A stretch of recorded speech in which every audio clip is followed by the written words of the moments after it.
Good evening বন্ধুরা, কেমন আছো সবাই? আমি আবার একটা নতুন ব্লগ নিয়ে তোমাদের সামনে চলে এসেছি।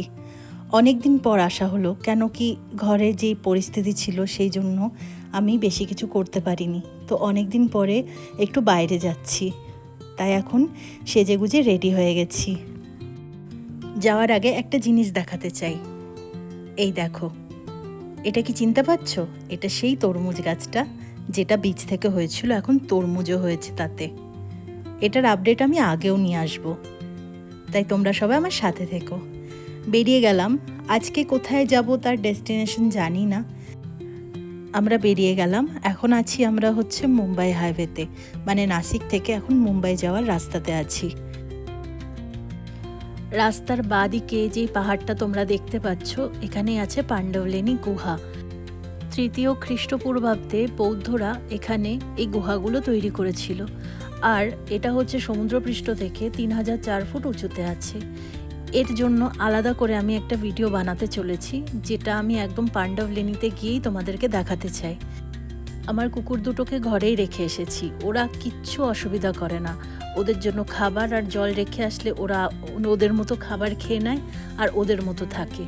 তাই আমার এই দুটো কুকুরকে নিয়ে কোনো অসুবিধা নেই। যদি সকালে ওদেরকে খাবার দিয়ে চলে যাই তাহলে রাত পর্যন্ত থাকতে পারবো, তারপরে রাতে এসে বাকি খাবারটা দিয়ে দিই। তাই আমার ওদের জন্য কোনো টেনশনই হয় না। আর এমনিতে ওরা চিল্লায়ও না, ওরা ওদের মতো থাকে। একটু একটু খিদে পেয়ে গেছিলো, তাই আমার হাজব্যান্ড পাও ভাড়া কিনলো আর আমি আমৃত্যি কিনলাম। আমি ভাবলাম যে আমাদের ওখানকার মতোই হয়তো আমৃত্যিটা হবে। তো খেয়ে দেখলাম মুডই অফ হয়ে গেল আমৃত্যিটা খেয়ে।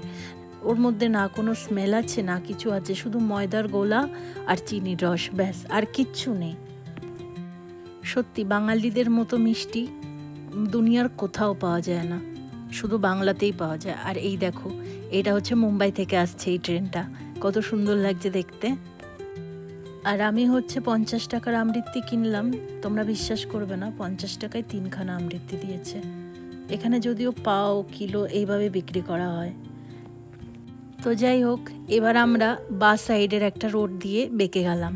আমরা যাচ্ছি ভান্ডারধারার দিকে, যেখানে আছে সন্দান ভ্যালি, তারপরে তোমার কোকানকারা, এই সমস্ত জায়গাগুলো এই দিকটাই পাওয়া যায়। এত সুন্দর সিনারি, এখানে আসলে তোমরা মনসুনেই এসো। এখন প্রায় জুনের 14 তারিখ হতে গেল, তাও কোনো বৃষ্টির কোনো দেখা নেই।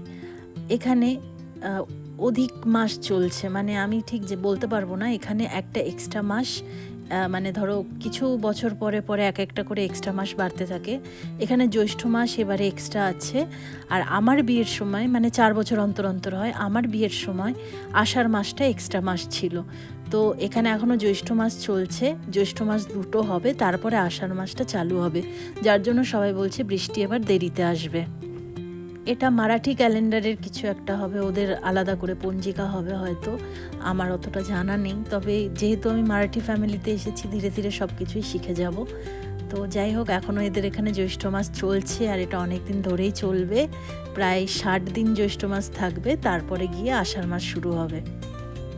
এই যে পাহাড় শ্রেণীটা তোমাদের দেখাচ্ছি, এখানেই আছে তোমার কলসুবাই। কলসুবাই সহ্যাদ্রি মাউন্টেন রেঞ্জের সব থেকে হাইয়েস্ট পিক, মানে পুরো মহারাষ্ট্রের হাইয়েস্ট পিক এই তোমার কলসুবাই, যেখানে তোমরা ট্রেক করতে পারবে। তোমরা ইনস্টাগ্রামে সার্চ করে দেখতে পারবে যে কত সুন্দর জায়গাটা। আমি কোনোদিনও কলসুবাই ট্রেক করিনি, কিন্তু এবার করার ইচ্ছা আছে। যেই সময় আমার ইচ্ছা শক্তিটা বাড়ে না, সেই সময় মানে প্রকৃতি আমার সাথে খেলা শুরু করে। এখনও পর্যন্ত বৃষ্টি এলো না। আর আগের বছর মে মাস পড়তে না পড়তেই বৃষ্টি শুরু হয়ে গেছিল, আর এবার কোনো বৃষ্টির দেখাও নেই। ভেবেছিলাম রোজ ট্রেকিংয়ে যাব, রোজ তোমাদেরকে এক একটা করে ভিডিও শেয়ার করব, কিন্তু বৃষ্টি না আসার ফলে আর যাওয়া হচ্ছে না।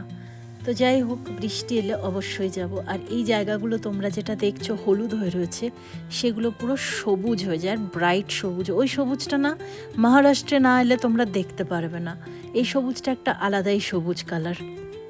তোমরা হয়তো সবাই শুনেছো, মুম্বাইতে গেলে সময় খুব দ্রুত গতিতে যায়, কিন্তু মুম্বাইয়ের বাইরে যখন যাবে, এই নাসিকের শহরাঞ্চলের যখন বাইরে বেরোবে একটুখানি, তখন না সময়টা যেন থেমে যায়। এই মানুষগুলোর সাথে যখন মিশবে না, এই গ্রামগুলোতে যখন ঘুরবে, মনে হবে এরা না এখনও কত ইনোসেন্ট হয়ে রয়েছে। মানে মানুষকে কিভাবে আপন করা, ঘরে বসিয়ে তাদেরকে পেট ভরে খাওয়ানো, এইভাবে তোমাদেরকে আপ্যায়ন করবে তারা।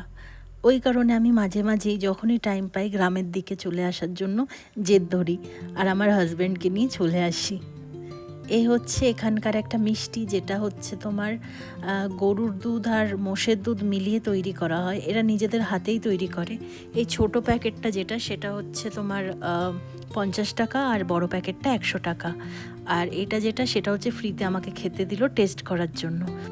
মিষ্টিটার অসাধারণ টেস্ট, আর আমি যতবারই খাই, আমরা বড় প্যাকেটটাই নিই, আর একটা করে তো ফ্রিতে দেয়।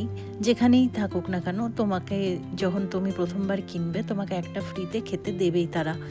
তো প্রত্যেকবার একটা বড় প্যাকেট নিয়ে নিই, যেটা সারাদিন আমরা যতক্ষণ ঘুরি ততক্ষণ একটু একটু একটু করে খেতে থাকি। আর বড় প্যাকেটে যে বড় মিষ্টিটা, সেটা একটা খেলেই মনে হয় যেন পেটটা ভরে গেল, এত সুন্দর খেতে আর এত হেভি। এখন বাজে 7:40, আর ধীরে ধীরে সন্ধে নামছে।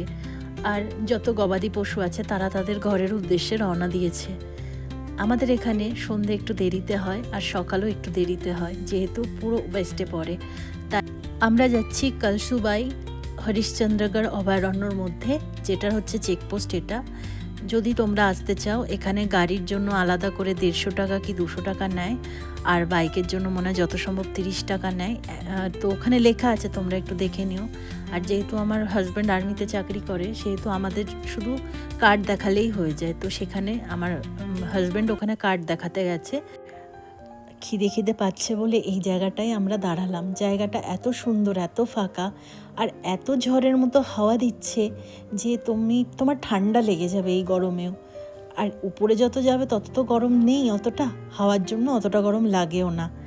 আর দেখো, তুমি আমাকে দেখলেই বুঝতে পারছো যে কেমন হাওয়াটা দিচ্ছে, আর চারিদিক ফাঁকা। আর এই যে দোকানটা দেখছো, এখানে আমরা ম্যাগি অর্ডার করেছি, কারণ খুব খিদে পেয়ে গেছিলো, তো কিছু তো খেতে হবে, তাই ম্যাগি অর্ডার করেছি। আর এই জায়গাটা দেখো তোমরা, কত সুন্দর, আর এত হাওয়া দিচ্ছে মনে হচ্ছে না ওখানেই থেকে যাই।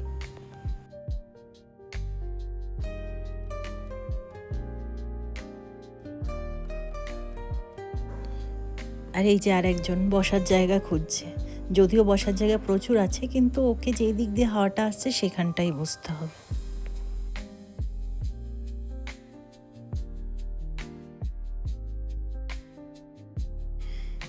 এই দাদার দোকানের ভেতরটা এরকম। এরা দুটো ছেলে, আর দাদার স্ত্রী আর দাদা, এরা 4 জনে থাকে। বাড়ি আছে দূরে, কিন্তু যখন ভিড় থাকে তখন ওরা দোকানেই থেকে যায়।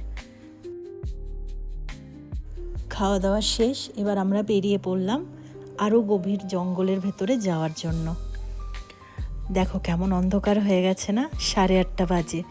তো যাই হোক, আমরা প্ল্যান করলাম পরে যে যখন রাতে খিদে পাবে তখন এইখানেই এসে খাবো, কারণ এত সুন্দর জায়গা, আর এরাও রাতে থাকে। এই টাইমটা যেহেতু গরম টাইম, রাতের বেলা অনেকেই ঘুরতে আসে সামার ভ্যাকেশনের জন্য। আমাদের ফোনের অতটা চার্জ নেই, তো আমরা রাত পর্যন্ত শ্যুট করতে পারিনি। আমরা ওখান থেকে বেরিয়েছি প্রায় 1:30টার সময় রাত। তো আমরা আমাদের সামনে হাইনাকে দেখতে পেয়েছি। বিশ্বাস করতে পারছো? হাইনাকে, যেটা আমরা শ্যুট করতে পারিনি। তো যাই হোক, এরকম তো হবেই। পরের বার যদি কিছু দেখতে পাই এরকম, তো অবশ্যই তোমাদের জন্য আমি আলাদা করে পাওয়ার ব্যাংক নিয়ে আসবো, যাতে সেই মুহূর্তটাকে আমরা শ্যুট করতে পারি। তো আজকের জন্য এইটুকুই, দেখা হচ্ছে পরের ব্লগে। সবাই ভালো থেকো, টাটা।